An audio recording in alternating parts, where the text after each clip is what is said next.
Të dhënat zyrtare flasin për rreth 2744 të paraburgosur në vitin 2025, që flasin për një përqindje të lartë në raport me totalin e personave që ndodhen në burgje. Megjithse, është numri më i ulët i personave në paraburgim në 10 vitet e fundit. Shifra sipas standardeve të BE-s mund të jetë dhe më e ulët, sepse në shumë nga vendet e Bashkimit Evropian, një person i cili ka marrë një dënim me gjykatën e faktit quhet i dënuar, nuk quhet i paraburgosur pa dalë vendimi i apelit. Është një standard tjetër dhe në qoftë se do të shihej në këta 2744 shtetas se kush ka marrë vendimin e shkallës së parë, atëherë numri i të paraburgosurve do dilte shumë i ulët, por ky është një standard që në Shqipëri nuk aplikohet. Sipas këtyre të dhënave zyrtare, vetëm 3.35% e 2744 personave janë të burgosur me kërkesë të spakut dhe me vendim të GKK-s, pasi spaku dhe prokurorët nuk të mbajnë dot në paraburgim, por duhet të shohin fakte dhe provat që gjykata të krijojë besimin pse personi duhet të qëndrojë në paraburgim, dhe kjo është një praktikë e qartë tashmë ligjore në kodin penal.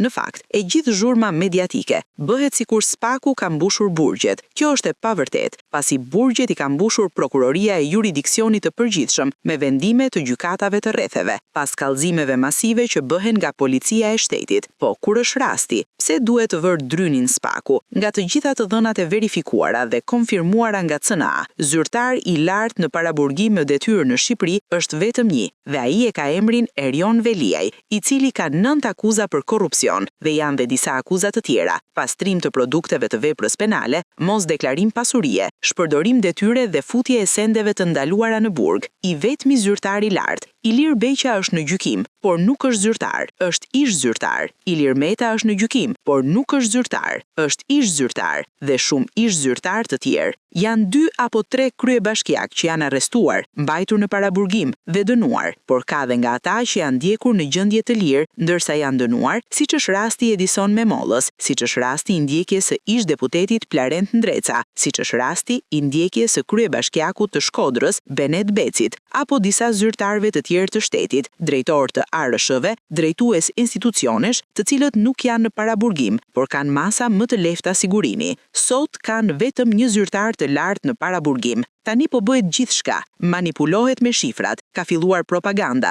lëvizjet nga Sokol Sadushi, me një grup të strukturuar, me raporte lobimi, me persona nën akuzë që e mbrojnë, me veprime mediatike, me një qëllim të vetëm, të nxjerrin nga burgu Erion Veliajn, zyrtarin me 9 akuza për korrupsion dhe me 4 akuza të tjera të rënda penale, i cili është i vetmi në qelitë e paraburgimit, të nxjerrin edhe Erionin dhe spakut t'i vënë qelsin. Në rast se del një njeri, i cili ka 13 akuza të rënda penale dhe i kapur disa herë duke prishur provat, apo del në përgjime me urdhra skandaloz dhe sulmon publikisht dhe intimidon dëshmitarët dhe drejtsin, atëherë kush duhet të rinë në paraburgim? Qytetari thjesht, ai që ndërton avllin pa leje, apo ai që ka marrë ujë që të lahet? Në rast se Erion Veliaj, mbi të cilin rëndojnë akuza shumë të rënda penale dhe rrezikon 10 vite burg, nxirret nga paraburgimi dhe çohet në shtëpi, ndërkohë që ndaj tij ka dhe një hetim të dytë mbi kompaninë e vëllait të tij. Ndërkohë që ai është i kapur duke prishur prova, ndërkohë që ai është i provuar që edhe në burg vazhdon lobimin me gënjeshtra, sulme mediatike, intimidon dëshmitarët, atëherë merreni spakun dhe vërini qelsin, sepse i vetmi zyrtar në detyrë i korruptuar që akuzohet për korrupsion në burg, në paraburgim, është Erion Veliaj. Përtej çdo prezumimi pafajësie, Erion Veliaj i ka shkuar dosja me akuzat me 24 korrik të vitit 2025. Sot, pas 7 muajsh që Erion Veliaj nuk përballet me akuzat në gjykat, edhe pse avokatët e kanë pranuar në gjyq, në seanca në mënyrë të vazhdueshme, se janë njohur me aktet. Jemi përballë faktit, në rast se veprimet e Sadushit, me lëvizjet e Olsi Çelës, me bekimet e lobistëve, apo me mbështetjen e një grupi të strukturuar politikanësh nën akuzë, apo mediave të paguara nga vëllai i Veliajt, arrin ta nxjerrin Erionin nga paraburgimi, atëherë shkoni dhe vërini qelsin spakut, sepse nuk ka pse qëndron më për t'u marrë me 50.000 lekë të rinj apo me një ark me peshk. Ky është momenti për të bërë ndarjen me drejtësinë e vërtet, me luftën ndaj korrupsionit apo dështimin ndaj saj. Përtej propagandës,